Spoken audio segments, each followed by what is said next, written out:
मातृभूमि की वंदना में अनेकों ने अपने अपने स्वर साधनाएं की, पर सुभाष चंद्र बोस का स्वर कुछ ज्यादा ही ऊंचा था। इनका स्वर सर्वोच्च तो था ही, साथ ही भिन्न भी था। इनके स्वर में यदि शंखनाद सुनाई पड़ता था तो सिंह की गर्जना भी सुनाई पड़ती थी। जनता जय जयकार करने लगी। कवियों ने इनकी प्रशंसा में गीत लिख दिए। संपादकों की लेखनी सफल हुई। फिर क्या था, यह साधक बहुत ही आगे बढ़ गया। और यही वो साधक है जिसने गांधी जी जैसे कूटनीतिज्ञ को भारत के कई सार्वजनिक क्षेत्रों में कड़ी टक्कर दी थी। 23 जनवरी 1857 को सुभाष चंद्र बोस का जन्म उड़ीसा के कटक में हुआ था।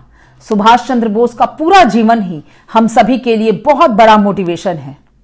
सुभाष चंद्र बोस जब प्रेसिडेंसी कॉलेज में थे तो उस समय प्रेसिडेंसी कॉलेज के एक प्रोफेसर, अंग्रेज प्रोफेसर ओटन, जो कि हमेशा भारतीयों की निंदा करते रहते थे, तब सुभाष चंद्र बोस की कक्षा में जब उन्होंने भारतीयों की निंदा की, तब सुभाष चंद्र बोस इस बात को बर्दाश्त नहीं कर पाए और उन्हें जड़ के एक तमाचा मार दिया।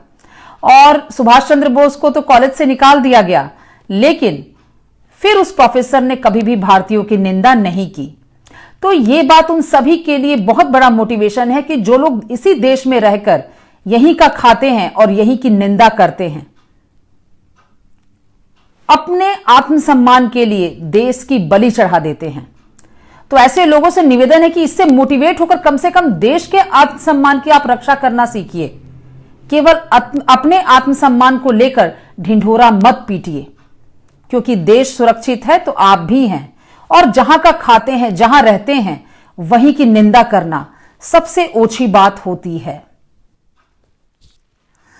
मैं आप सभी के साथ सुभाष चंद्र बोस के जीवन की एक ऐसी घटना को साझा करना चाहती हूं जिसको सुनकर आप समझ पाएंगे कि हमारे जीवन में दृढ़ संकल्प हमारा कैसा होना चाहिए। 1939 में कांग्रेस के अध्यक्ष पद के चुनाव के समय नेताजी सुभाष चंद्र बोस दोबारा उम्मीदवार के रूप में खड़े हो गए। महात्मा गांधी नहीं चाहते थे कि वो इस चुनाव में खड़े हों। महात्मा गांधी ने पट्टाभी सीतारमैया को इस चुनाव में खड़ा किया, लेकिन महात्मा गांधी के विरोध के बावजूद सुभाष चंद्र बोस ने अपने कदम पीछे नहीं हटाए और 203 वोटों की भारी संख्या से वो जीत भी गए। महात्मा गांधी ने इस हार को अपनी व्यक्तिगत हार मानी थी। ये बात हमें सिखाती है कि हमारे जीवन में समस्याएं कितनी भी बड़ी क्यों न हो, चाहे वो किसी व्यक्ति के रूप में ही हो, चाहे वो व्यक्ति कितना भी पावरफुल क्यों न हो, हमें अपने कदम पीछे नहीं खींचने चाहिए, अपने उद्देश्य की ओर बढ़ते ही जाना चाहिए। सुभाष चंद्र बोस का जीवन हमें देश प्रेम की भावना से ओतप्रोत करता है, हमें मोटिवेट करता है कि हमारे देश प्रेम में कोई कमी नहीं होनी चाहिए। तुम मुझे खून दो, मैं तुम्हें आजादी दूंगा, ये शब्द हमारे कानों में आज भी गूंज उठते हैं और एक नई भावना से हमें भर देते हैं।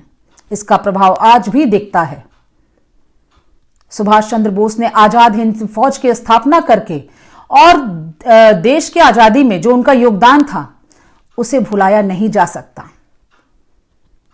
तो सुभाष चंद्र बोस का जीवन हम सभी के लिए बहुत बड़ा मोटिवेशन है। हमारे जीवन में क्या आता है ये नहीं मायने रखता, हमें अपने जीवन को कैसा बनाना है ये बहुत मायने रखता है और ये हमारे ही हाथ में है। सुभाष चंद्र बोस का जीवन हमें इसी बात की सीख देता है।